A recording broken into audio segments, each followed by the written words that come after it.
Penticton in southern British Columbia.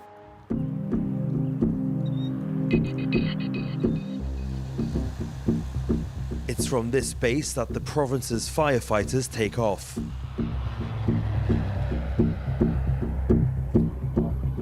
Aboard this small aircraft is Air Attack Officer Greg Adams.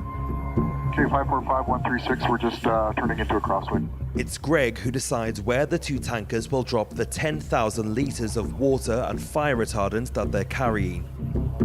5119, yeah, 07. Today is a trial run.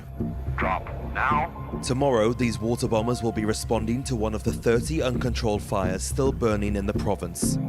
Okay, long final, you'll pick up a sand patch. According to the Canadian Interagency Forest Fire Centre, there were over 100 active fires at the time we were filming. In almost all cases, a rapid reaction force responds, made up to 4 seasoned firefighters. Arriving by road when possible, and by parachute when not. Canada covers 10 million square kilometers, 20 times the size of France, and over 8,000 fires ignite every year. The world's second largest country is also the world's most rapidly warming, up to 3 times the global average in the Arctic Circle, according to Environment Canada. Okay, let's launch Group 8 off of Fort St. John. From the Kamloops base, 250 kilometers from Penticton, Eric Antifaith coordinates, evaluates, and then deploys the aerial response to forest fires. Paco, we have a new target on the board. Golf 75192. Who would you like to launch? Okay, launch Group 8 off Fort St. John to Golf 75192. Despite being well kitted out, the scope of an emergency can sometimes overwhelm the force, so they occasionally rely on support from well outside the province's borders. When we're really busy, we'll have about 20 air tankers in the province, up to 200 helicopters working, and they'll be spread out throughout the province, but we can expand on that with contracted personnel, or we'll get resources from other agencies, so our neighboring provinces, the rest of Canada, the United States, and then when we're really busy, we'll get stuff from Australia, New Zealand, South America, South Korea, all over the world. Reinforcements from all over the world were needed in the summer of 2023, during what many called the season from hell. 15 million hectares were engulfed by the flames, according to official figures, 7 times more than in a normal year for Eric and his team, something unheard of in Canada. Good job, everyone, and do it all again tomorrow.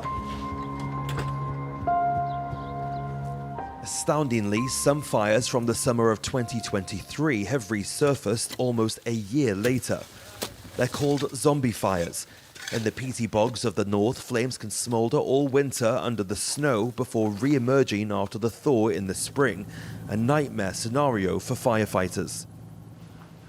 Yeah, I'll be curious to see what they're telling us is going to happen here. Got a progressive trend in the forecast.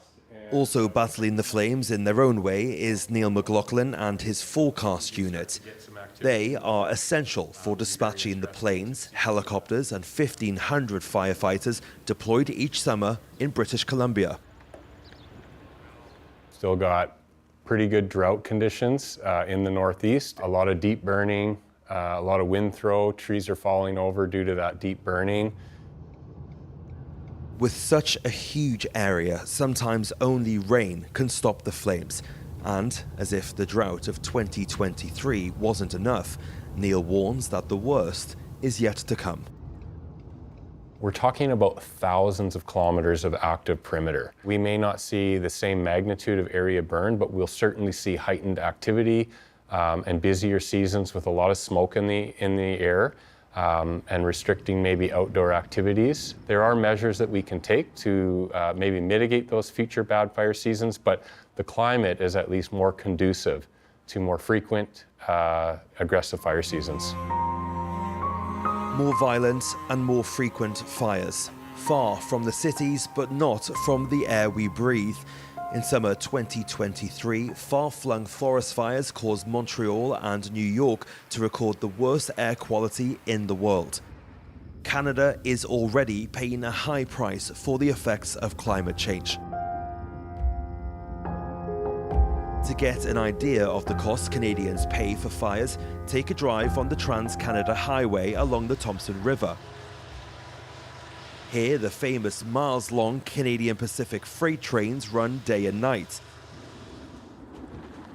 Built during the gold rush on Indigenous land, the village of Lytton broke several heat records in the summer of 2021.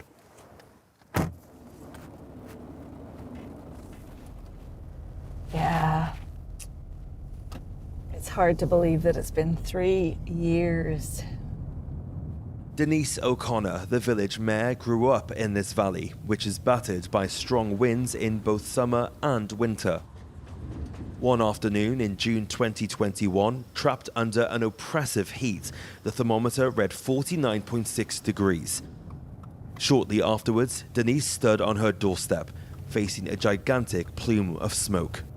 A day I'll never forget. It started at the south end of town and moved through town, but it also came up the hill toward where I'm standing, across the railway tracks. So I went outside onto the sidewalk and looked down to the end of town, and sure enough, I mean, it was a monster. There were people, running around, knocking on doors, yelling to people to get out, people literally running for their lives.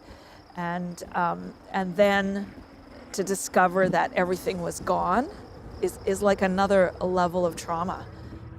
Witnesses say it took just 20 minutes for the flames to decimate the village entirely. The disaster left 2 people dead and 32,000 displaced. 90% of the buildings in the municipality were in ashes. There was a motel here, and there was the swimming pool. And according to the town hall, only 40% of residents had home or business insurance. 3 years on, a few buildings are still under construction. this family had insurance and are rebuilding. Their goal with their home is to make it as fire resilient as possible. Unfortunately, there's been a number that have decided to go build a life somewhere else. And it is so sad that it's taken 3 years for this, to come to this. It's a way of life here. Forest fire is all around us. You look across up the mountains, and that's been all burned off over the years from forest fires.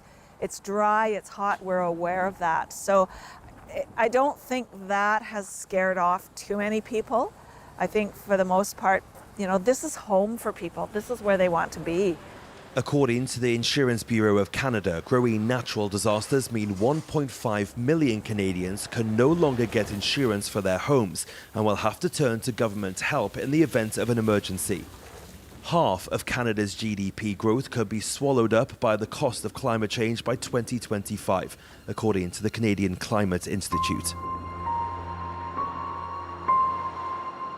In Kelowna, the province's third largest city, the prestigious university's campus had to be evacuated last August. Off to our west here, kind of in through the hills, that's where last August the McDougall Creek fires started. It was burning on a really, really steep slope in really heavy timber. That fire was really hard to access. We had gusts of 70 to 80 kilometers an hour that evening. And so at that point, when you're seeing that kind of fire behavior, it really doesn't matter what air tankers you have or what helicopters. There's almost nothing you can do to stop a fire like that besides kind of try to manage it in a certain way and sort of wait for, the weather to turn in your favor. Mathieu Bourbonnais fought forest fires in the West for years before becoming one of the most respected academics on the subject.